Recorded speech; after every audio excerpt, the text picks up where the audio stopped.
గురుగారు ఈ పరాభవ నామ సంవత్సరంలో పరాభవం తప్పదు అందరికీ అని అంటున్నారు. దీనివల్ల ప్రజలు భయపడే అవకాశం ఉంటుంది. మరొక వైపు యుద్ధ సమస్యలు కొనసాగుతాయి అని కూడా చెప్తున్నారు. ఎటువంటి పరిస్థితులు మన భారతదేశంపై పడే అవకాశం ఉంది? అలాగే ఎల్‌నినో ప్రభావం చూసాం. ఈ సంవత్సరం కరువు ప్రభావం కూడా ఉండే అవకాశం ఉంటుందంటారా? కరువు ప్రభావం ఈ సంవత్సరం ఉండదు. ఎండల తీవ్రత మాత్రమే ఎక్కువగా ఉంటుంది. సో కరువు ఈ సంవత్సరం వచ్చేటువంటి అవకాశం అయితే మనకు లేదు. గురువు ఆల్మోస్ట్ ఆల్ పంటల మీద ఎక్కువగా చూపిస్తాడు కాబట్టి ఈ సంవత్సరం వర్షాలు ఎక్కువగా పడతాయి. అంటే ప్రతిదీ అతిగా ఉంటుంది. కాకపోతే ఇక్కడ ఒకటి లాజిక్గా గమనించాల్సిన విషయం ఏంటంటే ఈ సంవత్సరము కాలాల యొక్క సమయంలో మార్పులు ఈ సంవత్సరం గమనిస్తాం మనం. ఉదాహరణ, ఇప్పుడు ఎండాకాలము ఏప్రిల్లో రావాలి అంటే మార్చిలోనే వస్తుంది. అట్లాగే వర్షాకాలం ఆగస్టులో రావాలి, జూలైలో రావాలంటే జూన్లో వస్తుంది. అంటే ప్రతి ఒక్క కాలము యొక్క సమయము ఒక నెల తగ్గేటువంటి అవకాశం ఉంది.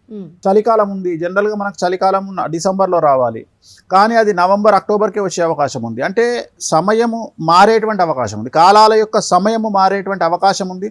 అండ్ ప్రజలకు కూడా ఇక్కడ భయము అని కాదు, భయం పడాల్సిందే. భయపడితే కేర్ తీసుకుంటాం. ఇప్పుడు ఉదాహరణ, చాలామంది నేను చెప్పే జాతకాలను మీరు భయపెడుతున్నారు అంటే ఒకటే ఒక ప్రశ్న. ఇప్పుడు ఇవాళ యుద్ధము వల్ల గ్యాస్ దొరకడం లేదు అని చెప్పగానే ప్రతి ఒక్కడు సిలిండర్లు రెడీ చేసుకుంటాడు. అది భయపడడమా లేకుంటే జాగ్రత్త పడడమా? సో జాగ్రత్త పడడం. సో నేను జనాల్ని జాగ్రత్త పరచడానికే ఇవన్నీ చెప్పుకున్నా. ఇప్పుడు గొంతు ద్వారా మీకు సమస్యలు వస్తాయి అంటే సాధ్యమైనంత వరకు నోరు మూసుకోండి అని ఇక్కడ అర్థము. చాలామంది ఏం చేస్తారంటే, మీడియా ప్రతినిధులు ఏం చేస్తారంటే, మేము బ్రహ్మ విష్ణు మహేశ్వరులతోటి సమానము, మేము ఎవరినైనా ఏమైనా చేయగలుగుతాము అనేటువంటి మాటలు మాట్లాడే వాళ్ళు జైలుకి వెళ్ళే అవకాశం ఉంది. గత సంవత్సరం 2025లో తెలంగాణ నుండి ఒక లేడీ జర్నలిస్టు, ఒక lady TV channel owner, YouTube channel owner ఇద్దరు జైలుకి వెళ్ళొచ్చారు. సో నేను అనే పాయింట్ అదే. సో ఈ సంవత్సరం కూడా అలాంటి సంఘటనలు ఉన్నాయి. అందుకనే మితిమీరిన ఆత్మవిశ్వాసం అనేది పనికిరాదు. స్థానబలాన్ని చూసుకొని రెచ్చిపోకండి. ఇప్పుడు స్థానబలాన్ని చూసుకొని రెచ్చిపోతే స్థానం మారినప్పుడు బలం పోతుంది. సో ఈ సంవత్సరము మీడియా అనేటువంటిది అష్టమ శనిలో ఉంది. మీ అంటే సింహరాశి. అట్లనే వాళ్ళకు మనం జాగ్రత్తలు చెప్తున్నాం. ఎందుకంటే మీరు జైలుకు పోవాలి అంటే జైలుకు పోయేస్తే ఆ కాన్ఫిడెన్స్ లెవెల్స్ వేరే ఉండాలి. ఆ కాన్ఫిడెన్స్ లెవెల్స్ మీలో ఉంటే మీరు చేయండి, తప్పేం లేదు. మీకు పోయి వచ్చిన తర్వాత కూడా ఏం ప్రాబ్లం లేదు అనుకుంటే ఓకే.